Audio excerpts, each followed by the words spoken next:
ان الحمد للہ والصلاة والسلام علی نبیہ۔ حق مہر کی شریعت میں حیثیت کیا ہے؟ کیا مہر کے بغیر نکاح ہو سکتا ہے؟ اور حق مہر کی مقدار کتنی ہے؟ ان باتوں کو سورہ نساء کی آیت نمبر 4 کے ضمن میں جانتے ہیں۔ ارشاد باری ہے وَآتُوا النِّسَاءَ، اور دو عورتوں کو صدقاتہن، ان کے حق مہر، نحلہ، خوشی سے۔ وَآتُوا النِّسَاءَ صَدُقَاتِهِنَّ نِحْلَةً، عورتوں کو ان کے حق مہر خوشی خوشی ادا کرو۔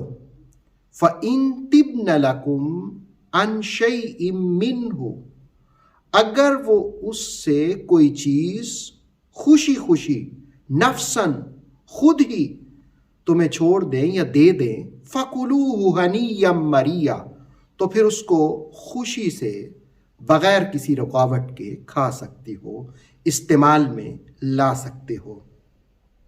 شریعت مطہرہ میں حق مہر کی حیثیت واجب کی ہے، اور اس کی دلیل سورہ نساء کی آیت نمبر 4 ہے، جس میں کہا وَآتُوا النِّسَاءَ صَدُقَاتِهِنَّ نِحْلَةً۔ چونکہ مرد عورت کو بیاہ کر لا رہا ہوتا ہے، اس لیے مرد کو کہا کہ وہ حق مہر ادا کرے، اور دینے والا ہاتھ فائق ہوتا ہے۔ عورتوں کا دل خوش کرنے کے لیے مرد ہی کو حق مہر ادا کرنا ہوتا ہے، اس لیے کہ گھر تو مرد ہی کا آباد ہو رہا ہوتا ہے۔ اور قرآن مجید نے کہا نحلہ، نحلہ کا معنی ہوتا ہے دینا، بخشش کرنا۔ علامہ بیضاوی نے لکھا کہ بغیر کسی لالچ کے معاوضہ دینا، اور تفسیر تبصرہ میں راغب اصفہانی کے حوالے سے یہ بات بھی رقم کی گئی کہ نحلہ شہد کی مکھی کو کہتے ہیں۔ شہد کی مکھیاں اصل اور شہد عطا کرتی ہیں۔ خاوند جس وقت عورتوں کو حق مہر ادا کریں گے تو یہ شہد دینے سے مشابہت رکھنے والا فعل ہوگا۔ گویا قرآن حکیم نے کہا کہ تم عورتوں کو ان کے حق مہر خوشی خوشی ادا کرو۔ حق مہر کتنا ہوتا ہے؟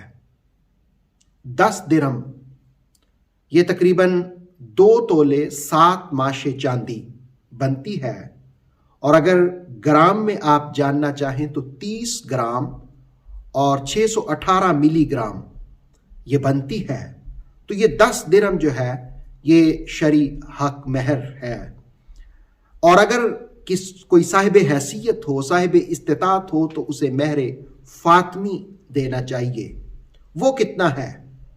وہ حدیث کے مطابق 12.5 اوقیہ چاندی، اور 1 اوقیہ میں 40 درہم ہوتے ہیں، یعنی یہ تقریباً 500 چاندی کے درہم بنتے ہیں۔ بعض نے 400 کی روایت بھی بیان کی ہے، اور یہ تقریباً 1.5309 کلو گرام چاندی بنتی ہے۔ چونکہ ہر زمانے میں اس کی قیمتیں مختلف ہوتی ہیں، تو اس کی قیمت کا اندازہ لگا لیا جائے، اور اس کے مطابق اگر کوئی حیثیت والا ہے تو اس کو مہر فاطمی ادا کرنا چاہیے۔ ویسے بہت زیادہ حق مہر رکھنے سے رسول اللہ علیہ السلام نے منع کیا ہے، لیکن باہمی انڈرسٹینڈنگ کے ساتھ حق مہر رکھا جا سکتا ہے۔ یہ معجل بھی ہوتا ہے اور غیر معجل بھی، جو اسی وقت ادا کر دیا جائے یا بعد میں اس کو ادا کیا جائے۔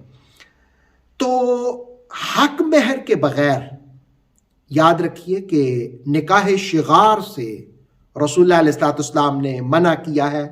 یعنی نکاح شغار یہ ہوتا ہے کہ عدلے کے بدلے میں بغیر حق مہر کے اسے منعقد کرنے کی کوشش کی جاتی ہے، تو اس سے رسول اللہ علیہ السلام نے منع کیا ہے۔ یہ آیہ مقدسہ ہمیں حسن معاشرت کا سبق بھی سکھاتی ہے، اور دلچسپ بات یہ ہے کہ عورت کا جہاد یہ ہے کہ وہ اپنے خاوند سے اچھا سلوک کرے۔ تو اس آیت میں ایک تو حسن معاشرت سکھایا گیا، اور دوسرا حق مہر کی ادائیگی سکھائی گئی، اور پھر کہا کہ اگر عورت خود بخود اپنی مرضی سے خامند کو کچھ دے دے تو وہ اس سے کھا پی